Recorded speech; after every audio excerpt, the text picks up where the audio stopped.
Hey everybody, this is Dr. Chris Griffin. Have you got a copy of my new book yet? The Silicon Valley Bonus System, a brand new way to get things done. Well, if you haven't, I've got great news. Now you're more than welcome to go over to Amazon and get it for full price, but if you would like a free copy, just go to dentalbonusbook.com. All you have to do is pay the shipping and handling and we'll send you one right out. Plus, if you go through our website, you get 3 big bonus videos that go with it. So go to dentalbonusbook.com right now and grab your copy of the Silicon Valley Bonus System. Welcome to the Dr. Chris Griffin Show, your resource for leveraging systems and technology to ease your workload, increase productivity, and provide you with the time off you deserve to live the life of your dreams. It's time to practice productivity and the passionate pursuit of a better life with your host, Dr. Chris Griffin. The doctor is in.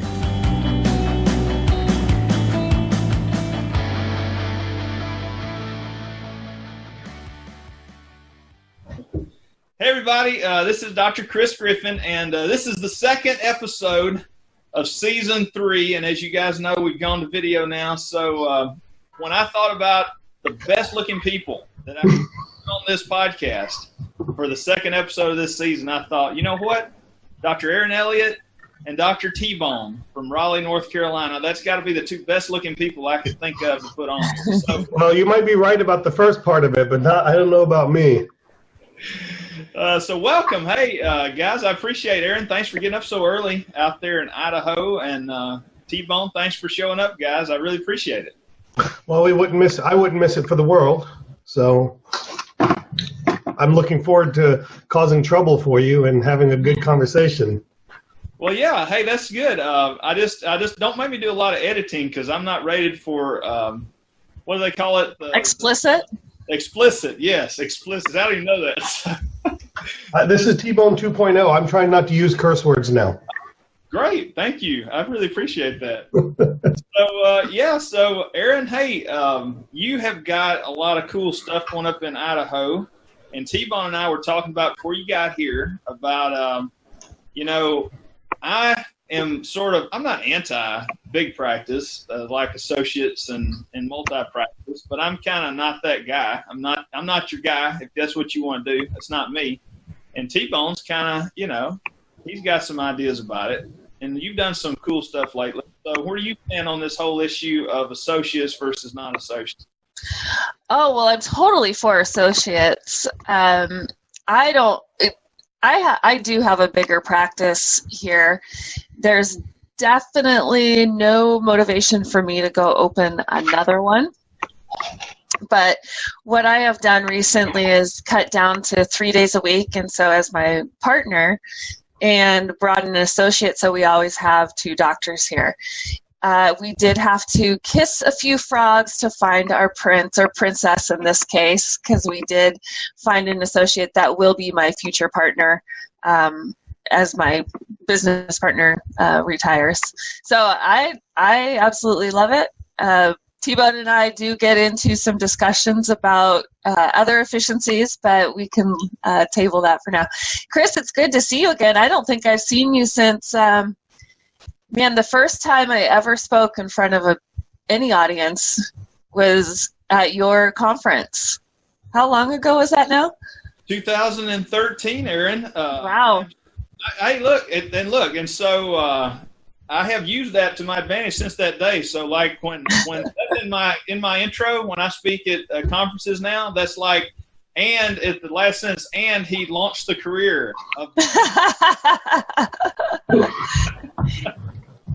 Well, yeah, 2013, it was a ton of fun. We, we had the band and everything. Oh yeah, I was boogieing. You were, I tell you, man. Let that girl get on the dance floor. She's. Well, thank you for the opportunity. Oh, no, it was my pleasure. And I can't tell you, Erin, I don't know, since that day, you have the most requests. Like when, there were 200-something attendees there, and the most question I get from people that were there was, man, that blonde doctor talking about the sleep stuff, she was really smart. If they only knew. I surprise people all the time with that. That's funny. T-Bone, what have you got going on, man? I know your practice is bustling. I've seen people busting in your office behind you all morning. So yeah,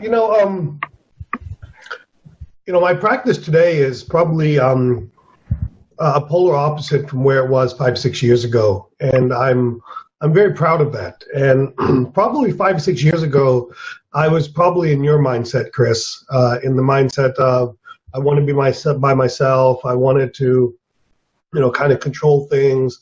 And what I was finding was it was holding me back from doing the types of dentistry that I was trained to do and the types of dentistry that I really wanted to do and wanted to get into, because I didn't have enough time or enough free time.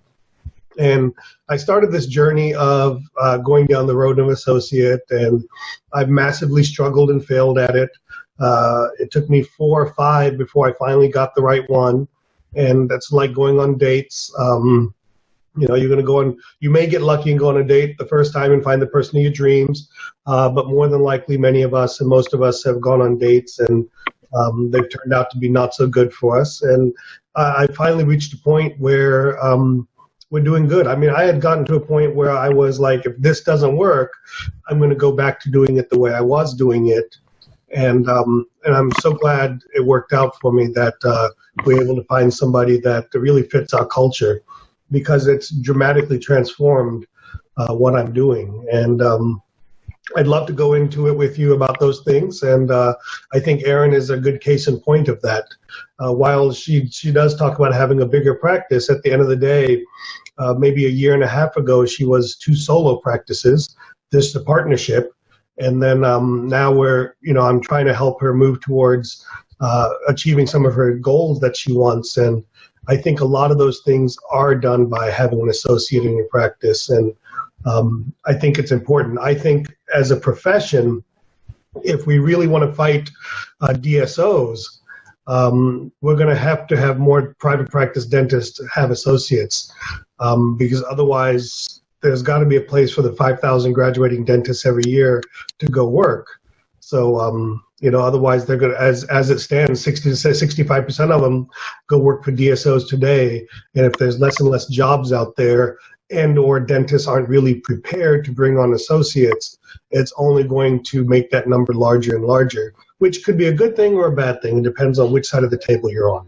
Well, I graduated in 2003, and I've had the opportunity and blessing to listen to T-Bone enough that it's finally got through this thick skull. But I'm 15 years out, and I shouldn't be doing the same procedures I was doing as when I just graduated. So I'm on my implant journey. I'm placing implants. I've even graduated into things that I should be taking on at more high level. And our excuse, I often hear it for sleep apnea too. I hear every excuse in the book why it wouldn't work or why it didn't work.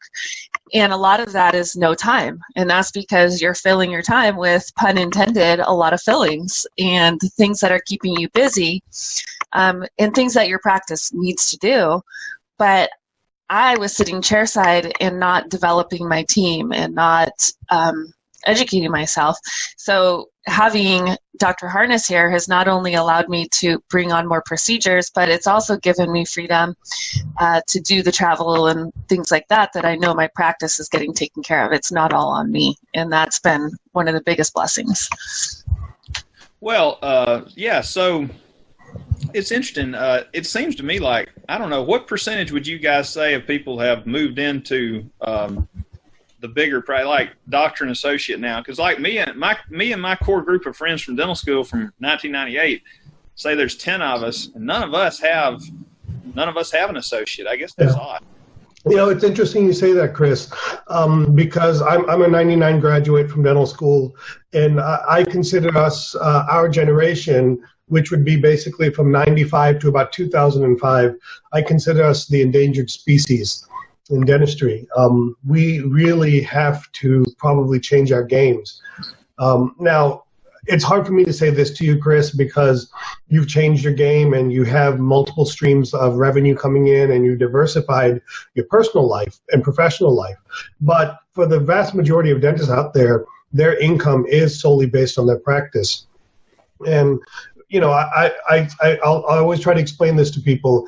If you're between the age of 35 and 50, somewhere in that ballpark, your challenge is that you grew up in a time where dentistry was a solo practice, solopreneur, drill, fill, bill, crown and bridge type practice where you did the main stuff and you farmed out all the things as specialists. And the challenge is dentistry is massively changing. And the challenge for us that are 35 to 50 years old is that we have to the challenge for those of us that are 35 to 50 years old is that we have another 15 years, and we can't afford a dwindling of our income. We can't afford a 1% decrease year over year, like somebody that's 60 years old that says, hey, I've just got to ride it out a few years. And what we're seeing is what took me 15 years, or what took you 15 years, or what took Erin 15 years to develop clinically, these folks coming out of school are learning that and doing that in 4 or 5 years now. And they're really our competition at the end of the day. And so we've got to change our game. And to me, learning non-traditional procedures, things like implantology, orthodontics, things like sleep, things like sedation, things like bone grafting, things like, we're starting a product called Healthy Start now, things along those lines, things that are very different are going to be the key to really surviving. And associates play a role in that because it allows you to free not just your physical time and your clinical time, but more importantly, your mental and leadership time to really be able to put the effort in. And the truth is, if we look back, Chris, did you start your practice from scratch? 1 year out of school, yes. Yeah, okay. And so when you look back, the reason you were able to be successful was those formative years of the first few years when you had more time to be in a leadership position and to really kind of institute your vision onto your practice. And what happens is, as we gain more income and as we kind of get a little bit more burned out, we go and learn new procedures. And then the challenge is we get back to the office and we're not injecting that time and leadership to really implement those procedures. Well, and one point you make too, T-Bone, is that PPOs don't care if you have 15 years experience or 0 years experience. And, we're getting paid the same for the fillings as someone just out of school. And I should be doing in the same amount of time a more rewarding, but also at a more rewarding procedure, but also a better productive one. Well, you said something, T-Bone, that I had no idea you were going to say that, but I actually, within the next month, have got a book coming out that addresses that whole problem of dentists that have gotten a little bit burnt out and no longer are present enough at the practice to impart their vision to the team. And so my solution for that is actually got a book, and I've got that book coming out in a month. And it's interesting that you said that, because I also agree that is a problem that I see all the time. Yeah, it's not just that our practices are busier. It's when you hit 35, typically most people are married, they have kids, the kids are starting to grow. At 42 now, I have an 8-year-old, 10-year-old, 12-year-old, and I want to drop them to school, and they have sports activities, and and I want to be as present as I can be. And the truth is we're making enough, so why not be focused on what's going on in our personal lives? And then what happens is we let what gave us a great personal life, we kind of let it get into cruise control. And I think cruise control is a dangerous position for dentists to be in, or anybody to be in, to be quite honest with you. Anybody. And I'll tell you guys, I don't know, Erin, you probably knew, but my 2013, my practice burned down. Yep. And so for 16 months, I'm not kidding, for 16 months, I thought that before then, I thought I was like a Superman. I thought I could do whatever, didn't matter. I didn't have to sleep. I could just push through whatever. But I'm going to tell you, losing a lot of your practice base, rebuilding a new office, and fighting insurance companies for 16 months, man, that threw me into a funk, and I could not focus. I couldn't do it the way I'd been doing it, and I am just now coming out of that. And when I came out of it, that's why I wrote the book, because when I was in the funk, it was like the veil had been lifted. All these years, I always had the Howard Farran mentality. Like, I would just tell these dentists, quit being a loser and just do it, right? Just get off your butt and do what you're supposed to do. But then when I was in that funk, I was like, this is what they're talking about. I can't focus. I can't make myself push forward. I'm having a tough time. So then we came up with a way to involve the team more, to engage the team. And then it required some of my time, but not nearly as much as it did before the fire. And that's why I actually wrote the book, was because this is actually a pretty good way to engage your team. And maybe for people in my age group, like you said, this may be a way that we can engage the team and still be a little bit distracted, like with the kids and everything else, and still get back to a really focused practice where everybody knows what you want done. So that was a huge problem. And it's funny you said that, because I think we are at that age, right? My kids are 19, 17, and 15. And so I'm hoping, I don't know if this is true or not. It's not true. Well, okay, I'm hoping, when the kids go, like when the daughter gets to college, I was hoping, like, that's the thing. I'm like, I can accept all the speaking gigs I want and everything. Just once she gets to college, I won't feel guilty, right? But right now, it's tough. You know, my dad always jokingly says this to me. He says, you cost me more now as a 40-year-old son than ever before. And I say, what do you mean by that? He goes, well, now there's 3 of you, and I want to do for them what I wasn't able to do for you, and I want them to have the same experience with me. So he jokingly says that, and, Chris, the other thing I want to kind of talk about or bring up is team. And one of the challenges for dentists is cultivating team members. And as all of us travel the country, I always have surveys in my programs, and I always ask what keeps people up at night. And without question, 80% of the time, the number one thing people talk about is their staff with their teams.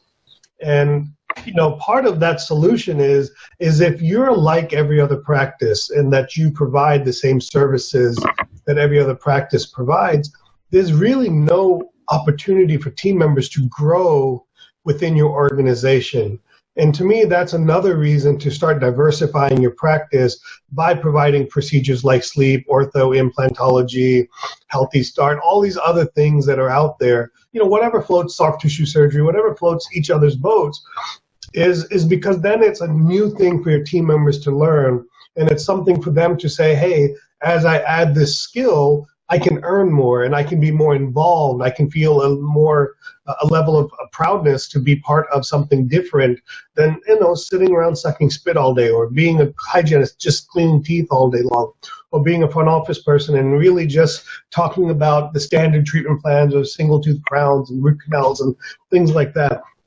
Just like we as dentists need some level of professional satisfaction, the people around us need that growth and satisfaction as well. And that's one method of maintaining and retaining great people. So not only do they get professional satisfaction, but if they are actually helping produce, with a different procedure, and they're actually bringing income and revenue, then maybe that'll give them an opportunity to get paid more too.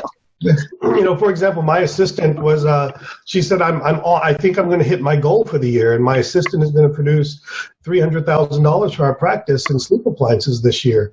And so, and that's something 2 years ago she wasn't doing anything of. And the only way we were able to get her there was by us growing into those procedures. And when I hear dentists say to me, well, it didn't work in my practice, I want to strangle them, to be honest with you. Because I know for a fact that, like I would say to you, Chris, in Mississippi, there are more obese people there than in Idaho, right? Right. And we know that roughly 60 to 70% of obese people have obstructive sleep apnea. And so we know that the patients exist. The difference is we are stuck in doing traditional dentistry. Our team members are stuck in that mindset as well. And that's really what separates practices that are dabbling in it and practices that are doing it, is that leadership to get team members on board to doing more of it. Well, T-Bone, you hit the nail. I mean, hey, look, I still fight my assistants almost every day because they would rather take vinyl polysiloxane impressions than use our Cyric. Yeah, that's crazy talk. Well, I'm telling you. Just throw it away. It's because you're giving them an option. Well, throw it away. You're so busy. I'm like, I'll be like prepping the tooth. I'm like, why are those guns in here? Yeah. In Texas, that would mean something different. Well, Mississippi too, probably. But yeah. So he said sleep, and man, that's awesome. 300,000. That's great. That's really good. And then that's a low number compared to Erin. So. Well, I wasn't going to say anything. In 2013, Erin was only doing a little over 100,000 a year in appliances, right? Yeah. She said that from my stage. So tell us about your growth in that area, Erin.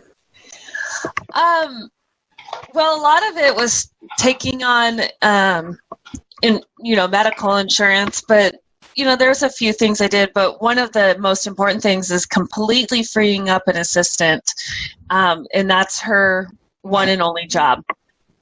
So not only does she have ownership over it so that I'm not spending all my time managing and organizing it, but she gets the team to help feed the patients to us as well. He has a lot of people taking care of him. But having as T-Bone calls, a sleep champion really, really helps. And she actually is a new mama, so she's only doing this on 3 days a week. And as far as seeing patients and managing that, so we're doing good. I know. If this blonde girl can do it in Post Falls, Idaho, anyone can do it. But the biggest key is getting that one team member to have the ownership over it, and I'm certainly a part of it. But she does 90% of the work. Chris, I want to take a step back.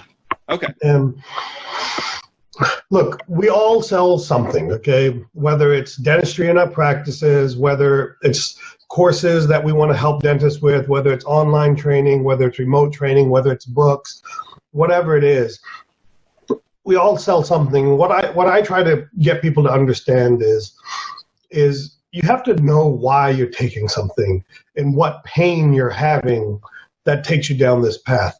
And so for me, 6 or 7 years ago, my practice did nothing other than restorative dentistry. That's all we did. And today, me personally, that is the least thing I do in my practice. And that has come about by leveraging and investing in education and understanding that to implement that education that I've taken, I've got to do a couple of three things. One is I got to learn with intention on my end. Number two, I have got to get my team involved in that education. And number three, I've got to have them be part of the action plan and ownership of making sure that works. And by focusing on those three things and making sure that what we choose for education has those three components, it leads you down a path to success. Now, oftentimes the dentist gets in the way, but I can't help that. All I can do is try to help them learn, help them, encourage them to bring their team, and make sure that we set aside time with the action plan for what's going to happen day one, and help the team members and the dentist set realistic goals of what's really possible in the practice. And one thing that people like me and Erin and yourself as well, Chris, we have to be careful about throwing these numbers out there because they're not overnight successes. I didn't get to where we are right now in sleep overnight. I didn't get to where we are with implants overnight. Neither did Erin. We started one or two appliances at a time, and we went with intention And we took a word that most people forget about, and that word is risk, R-I-S-K. We took the risk of investing time in education, and what I did was I invested in a team member to take them out of being a chairside assistant and said, hey, for 6 months, let's try just having you focused on mainly this one topic, and let's see where we can take it. You know, like starting a business, and I put capital funding into it, working capital into that quote-unquote department in our practice, and I said, let's see where this takes us. And I was committed to it for the short, long-term, medium-term haul. It wasn't, hey, we're going to do it for a month and see what happens. It was, let's give it 6 months. I think 6 months is a fair amount of time to grow and develop that, as far as what it takes in sleep apnea. So 6 months is... Chris, what if I told you in the last 6-7 years my practice has almost tripled, not quite tripled, 2.5x, but yet we have no more hygiene than we used to have? You had to add in a bunch of other procedures. We've got to add in more procedures, right? And the challenge in adding in procedures, and let's say I work less than I've ever worked. They've got to be worth more money. They got to be worth more money. I'm working on a one operatory with one assistant. So it's just what I'm after, and everybody's different, okay? What I'm after is the dentist that wants to be different, that just wants to be, hey, you know what? I want to build a sustainable business. For example, I've been in and out of my office for the last 3 months with a family medical emergency. Maybe I've worked 3.5 weeks in the last 3 or 4 months. And for most dentists, they either wouldn't have that option and choice, or it would put them under, or in a severe hole. And for me, it's not that I'm not saying I made money while I was gone. I can tell you this, I didn't lose money, and my practice maintained, and everything was continuing to move forward. And to me, that's what I'm seeing in the last 5 years. It's not, hey, I'm doing more sleep, or hey, I'm doing more implants, hey, I'm doing all these things. I'm starting to see a light at the end of the tunnel where, you know what, I can work less, and I can worry less about my practice. And it's not an overnight thing. It doesn't happen in 6 months. It doesn't happen in 12 months. It takes time to make it happen, but you've got to have things on the shelf that you can provide your patients that you didn't have before. That's one of the first stepping parts. Well, and there's always this focus on new patients. How do you attract new patients? Or even in sleep, how do you get patients? How do you work with physicians and get their referrals? Well, you kind of have to earn the right to get those referrals first. And if you just look within your own 4 walls, you have patients sitting there that need implants and ortho and sleep. I'll make this bet. Erin, 6 months ago, how many implants were you personally doing? I had done 2. Your whole career? Yes. I'll make a bet in 2019, Erin will place 50 to 60 implants, easily. And so, see, what I look at is, and then here's the second question I want to ask somebody is, when I'm doing my talks everywhere, I always ask people, how many of you love doing fillings? And very few people raise their hands, correct? Like, Chris, do you love doing fillings? No. No, right? Now, some of us are lucky we can have expanded functions that do that stuff, but, for essentially 40 of the states, we can't do that. So I always say, why do you continue to do it? And the answer is we have to create the revenue, correct? And we have to have patients that need. And patients need them. The patients need them. We're not trying to get rid of them. Absolutely not. But I always look at it. I look at Erin, for example. Let's say, and I just set your goal for you, by the way, Erin. Yeah, I saw it. If we do 50 implants, that's roughly $150,000 to $180,000 in revenue. And what you have to know is, what does that revenue get you? Is it that you're in a position where you need more money? That's one thing. Is it in a position where you just want to be more satisfied? That's one thing. Or are you in a position where you need more time? Because Erin has teenager kids and she needs more time and she wants to pursue her speaking career. Or Chris, you want to pursue your speaking career, whatever it may be. And I always look at it and I say, if you don't want to do fillings, the first thing you got to know is how much revenue does that represent of your practice? And very few dentists can answer the question is, if I hate doing something so much, how much in revenue is that? Is it 150? Is it 200? Is it $300,000 in revenue?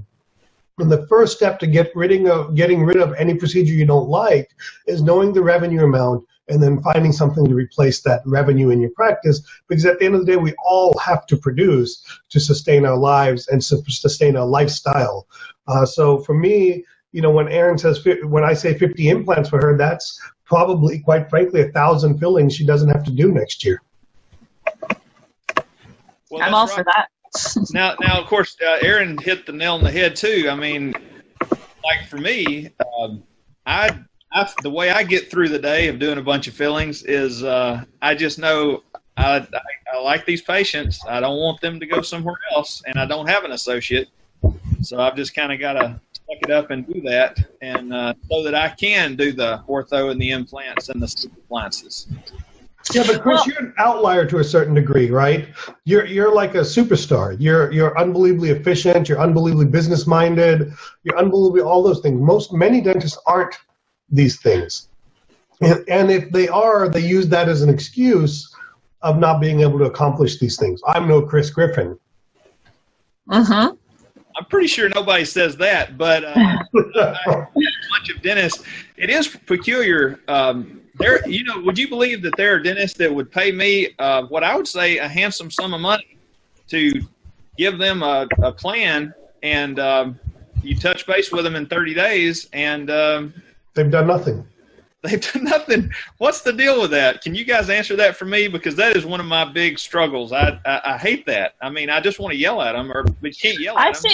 I think dentists think of all the what ifs or the things that could go wrong and not the things that could go right. And I know for a long time, I'm like, I just don't have time. I don't have time. I need to schedule out time, a non-production time, in order to make me more productive. And they're so busy doing fillings and all the things that dentists know. It's the things we know that we're familiar with. And we're so busy doing those things that aren't even reimbursed that well to give us the opportunity to grow. Well, yeah, one of the things that, and one of the things I put in my book was, if you could just take 1 hour a week and set aside away from patients and you and your staff, you don't even have to be there the whole hour. You're there like it's a team, not staff, just so you know. I was waiting for that. I know. Actually, you know what? In my book, I actually put word search on staff and went in and changed it to team because I knew that. But I'm of that era. Sorry. I know. If you could just take 1 hour a week and just work on the practice and get everybody on the same page weekly, I've never seen a practice that did that. Take that 1 hour a week, go down in production, from 40 to 39 hours, or 36 to 35, or 30 to 29. I've never seen anybody actually go down. It took a week away. But, boy, it's a struggle to get dentists to actually do that. And I think also they're trying to do it themselves. I know if I can just get out of my way and empower someone else to do it, oftentimes that peer pressure and accountability helps as well. I would have a different take on that, Chris, than what you just said. And premise-wise, we're on the same place, okay? But what I would say is one of the challenges is scheduling time, because we always schedule a time at lunchtime, at the end of the day, or when we don't have patients, and that shit never, excuse my language, that stuff never happens, okay? Those things never come around, okay? We have an emergency, we have this, we have that. And so that's what we were running into. And so what I said was, listen, organization and being punctual isn't my forte. So what I did was I turned it around on the team members and I said, listen, if we want to maintain a good relationship, if we want to grow, if we want to see our practices grow, if we want to see each other, if we want to see each other grow personally and professionally, we've got to find organic time where you just come and sit with me, or I come and sit with you. And we have I don't want to call it a rule, but we have a general thing that every week I will sit with each team member, unplanned, unscheduled. Whenever I have time, they know where I'm at all the time, correct? I don't know where they're at. And they will come sit with me for 10, 15, 20 minutes, and we can talk about things, we can knock things out, leave the onus on them to do that. Instead of having these group team meetings, well, we still have some of those, but instead of having group team meetings where it turns into a bitch session or it turns into a lot of talking in circles and too many chiefs and the cooks in the kitchen and stuff like that, I try to sit with people one-on-one to ask them where they want to get to, what's going on in their life, how would you do things differently if this were your practice, what should I be aware of from your side of things, and then I try to sit with departments, front office department, hygiene department, clinical department. I try to sit with them at lunchtime or take them to lunch as a group, just them, so I can focus on those. And then once a month, we have our team monthly meeting. And the best thing I did on that was I went from doing it at lunchtime to doing it at 7:30 in the morning. From 7:30 to 9 o'clock, I took an hour production off because those lunch meetings turned into 15 to 20 minutes because somebody was running late. I got a patient at 2. I got to get the room cleaned up. I got to get sterilization going. I got to eat. And then they were unhappy that I was taking away their eating time. Not that any of us really need to eat very much. No, you remind me a lot. Have you ever read the book, The Exceptional Dental Practice from Bill Dickerson? Yeah, I have. Yeah. So, yeah, you sound a lot like what he was trying to get at in that book. Of course, he was talking about, the cosmetic dental practice, of course, that's come and gone, but it's a lot of the concepts were really good. It was a really good book. I don't think it got enough play. No, why? Because he's a polarizing figure. Yeah.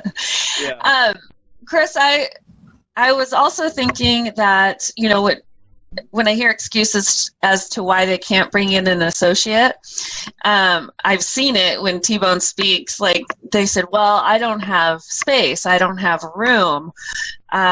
When I build a new building, I can have this opportunity. And you have the opportunity now to do so. You're just not utilizing the space to the potential. Right, T-Bone?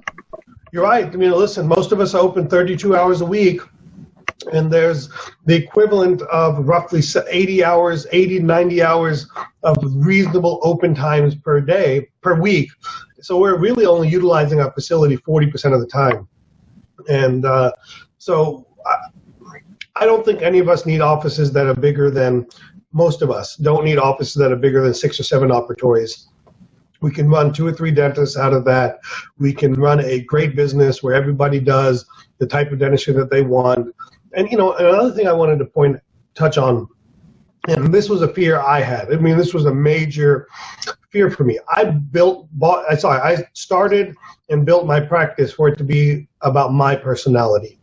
And my fear was that when I grow my team beyond 4 or 5 people, when I bring in another dentist, that my office was no longer going to be that comfy, cozy practice that it was. It was suddenly going to be this clinic or mill or this quote-unquote business where it's not about patients. And what I found is it's been the absolute opposite. It still has my personality because we vision and lead the practice to where we want to get to. But now we're able to serve more people because some patients don't like my personality, but they like Dr. Leedy's personality. Or some patients don't like Dr. Leedy's personality, but they like my personality. It's usually the opposite, but it still stays that small group, small family atmosphere because that was important to me. So growing bigger doesn't mean that you lose that personality or that personal feel that you got. So, Chris, do you know what else I had to get over? Was no one can take care of my patients like I can. And there is still some resistance to see our new associate, but she's a tall blonde and very nice. Actually, I would argue nicer than me because she's Canadian, so that automatically makes her nicer. But it's funny. She happens to be a fantastic dentist, but after a patient meets her and I introduce her to everyone, I go into the room with her so I can introduce a patient to her. They're always, when she walks away, they're always like, she's so nice, and they automatically like her. To me, I think it's hilarious that that's how people judge if someone's a good dentist or not. But she happens to be a good dentist. It's 85% how you make them feel. Yes, exactly. For me, right? So that's yeah. Well, and she has confidence and all that stuff too. But it's been an easy transition for patients, and I didn't always have that with the other associates where the team was behind them. And so Dr. Harness's schedule is getting full so that it frees up my time to do the procedure. So I'm not doing these little buccal pits and things like that. But those patients are still getting taken care of. Yeah, but there was that hesitancy from the patients. And so we had to change our verbiage. And then there was the hesitancy, but I'm like, oh, but this is my favorite patient. Oh, this is someone I know from church. And I've had to let go of a lot of that. And I fully prepared my ego for my team and my patients to like her better. And there has been some of that, and I'm okay. Keep telling yourself that, Erin. It's win-win. Chris, we haven't touched on medical billing as another source of revenue. I want your listeners and your fans to really take heed of something in our conversation. We haven't really mentioned the word marketing and new patients in anything we've talked about yet. And I'm a firm believer that there's so much dentistry within your walls, not just in your unscheduled treatment plans, but in your undiagnosed dentistry, because you don't have the tools in your tool belt. And another area that we saw that was just massive for us was leveraging medical insurance to help reimbursement, because oftentimes the reimbursement from medical insurance is higher than dental insurance. It leaves that $1,500 maximum alone because we're leveraging medical insurance instead of dental insurance. And it's paying for things in that dentistry just doesn't pay for, like bone grafts, granulation removal, exams, follow-up exams, third exams per year, fourth exams per year. And to me, that's the main reason that we started our training programs, was to help dentists see and do things that they already in their practice, what I call just free money, things that are just laying around. Like I would argue that the average dental practice in this country sees 2 to 3 sleep apneic patients per day, 2 to 3 of which they just let walk through their office and never even mention it to them. They probably have about 4 or 5 orthodontic candidates walk through their practice every single day. They probably have 4 or 5 implant candidates walk through their practice every single day. They probably have 5 to 7 medical insurance claims walk through their practice every single day. And we're just not leveraging or tackling that.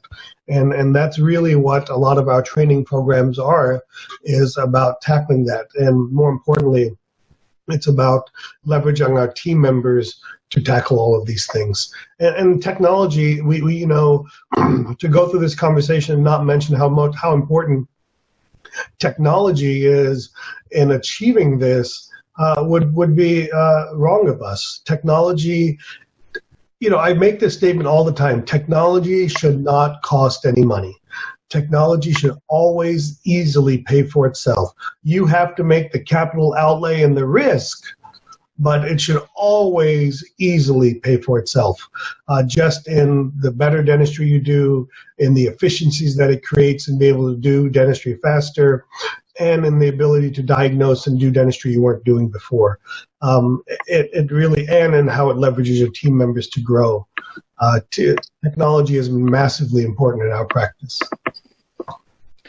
Chris, I wish you could see me speak now to see how I've grown. But, when I had this 2-day course, and I had every science and research and study, and when you're taking a bite, I presented all the ways so that you could decide what you wanted. And the way that T-Bone has helped me is to really cut through all of that BS and really focus on workflow and implementation. I still probably give way too much science, more science than T-Bone would like, but you have to. But that's what I love about partnering with him, and he is constantly pushing me to be better. But I get to present the science and everything that I've learned, but really focus in on what is going to work in your practice Monday morning. And I think you do that across all of your courses that you do at 3D. So 3D dentist, you teach digital workflow with implants, and integrating the cone beam and the CEREC and utilizing it to its potential. I hear some people investing in this technology and then not using it. Or basically using it just enough to justify its existence. But it not only increases efficiency, but it makes me a better dentist, and I would be sick to my stomach if I invested and never used it. For example, we just visited a dentist that was taking cone beams just on implant patients. Well, those are the patients that, like you said, Dion, that have expressed interest. What about all the ones that don't even know that they're a candidate? And utilizing the medical insurance to bill that out so that you can save the very limited dental benefits for actual dental work. And so there's just a lot of things that I think dentists are missing out on because of the unknown, the excuse of it's not going to work in my practice, getting in their own way, essentially. Well, that's one thing that our profession is really good at, is getting in their own way. I think human beings are good at that. Probably so. I think we're just lucky enough to be in professions where we're successful despite ourselves. And I really believe dentistry is an amazing profession. I mean, look, it's allowed a person who has no verbal filter like myself to be successful. It's allowed someone like you that's all shucks, to be successful. And this blonde. It's allowed a dumb blonde to be successful. I'm kidding. I don't want to say that. But but more importantly, each one of us has a completely unique vision of what our practice should be and want it to be. And that's why I love dentistry so much. It is really about what we want it to be, and not, it drives me nuts. It drives me completely nuts when I see people on social media trying to be something or trying to say, I want to be like that. I'm like, well, why do you want to? You got to know what you want or who you want to be before you try to be somebody else. Go spend a day in their shoes, spend a week in their shoes, and see if you like that life. When people say to me, I want to speak, I'm like, maybe you don't, man. It's hard. It's tough on your family life. No kidding, man. You be careful what you wish for. Yeah, people say they want to do stuff like that until they know what actually is involved. But hey, let me ask you a question. So social media, and this is something I struggle with. I mean, I'm such a terrible introvert in real life, but it looks like the trend is headed towards you just got it like this, like I'm doing video podcasts, right? Mm-hmm. You got to get out there more. But I mean, how have you seen social media kind of affect dentists out there? Well, I'll talk about the positives. Okay. I will say the original social media for dentistry was Dentaltown back in 2000, 2001. We think of social media as Facebook, Instagram, Twitter, LinkedIn, all of these things, but the original one was Dentaltown. And what it did for me on a very positive end is, and that this applies across the board to all social media, is it allowed me to see what was possible. It allowed me to see different ways of doing things. It allowed me to be exposed to different techniques, different products, different clinical materials that I probably never would have been exposed to because I probably never left my bubble. So on a positive end, that's what it's done. On the negative end, it's all about look how great I am and look what I'm doing. And look, I'm just as guilty as many other people of doing that. But that to me is the negative of social media. It's an area that me and my wife want to kind of start talking about as a psychiatrist. My wife's a psychiatrist. We want to talk about the mental aspect of being a dentist, being a business owner, being a clinician, being a family person, and the toll that it takes on you. Social media does not help in those areas at all, but a lot of that is internal. You have to want to be happy, and you have to be wanting to be comfortable with who you are. Yeah. But that's how I look at social media. Chris, I see some of these photos, and I'm like, I will never be able to attain that. I am a regular old dentist, and so it's like I'm just not even going to take photos because I can't compare to that. But I'm still going to do good dentistry for my patients. But I'm intimidated in sharing that. But I think we can all learn from each other. The positive of social media for me is I feel like I have all of these comrades and all of these friends that I've never even met in person yet. But I feel like they are my friends. And we go through dental school with how many other people, and then we get out and we're on our own. And I love the community of people that understand what we go through, that are in the trenches with us. And locally, oftentimes there's this little bit of competitiveness, I would say, but I try to break through that because I love camaraderie and I love community. You know, look, all three of us would never have met each other if it wasn't for social media. You know, and so you got to look at the positives of it, and certainly the negatives come with it. And you know, for me, the real thing now is, and it's hard for me to accept, and I try not to be that old guy that I used to make fun of when I was a 25-year-old dentist, you know, starting on the stage. And I'm trying not to be that person, but you see so many people that are faking it and that are pretending to be something they're not. And, you know, that bothers me a little bit. But, you know, I just try to keep my mouth shut and just keep doing my business. And, you know, time will take care of all of those things. You're right. I mean, that's exactly how I feel. It is a little bit, I think, of course, you know, who am I to say that I know more than anybody else? But when you see people and they try to just put the best light possible in their life all the time, that's all you see on social media, you're just like, man, that is you're headed for disaster eventually, because nobody can live up to that. It's unrealistic.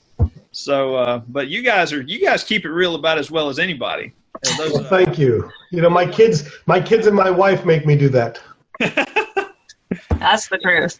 Well, hey, you guys have been on. Basically, I've kept you all morning. So before we leave, I definitely want to give you guys a big plug for your courses, because you guys are doing amazing stuff.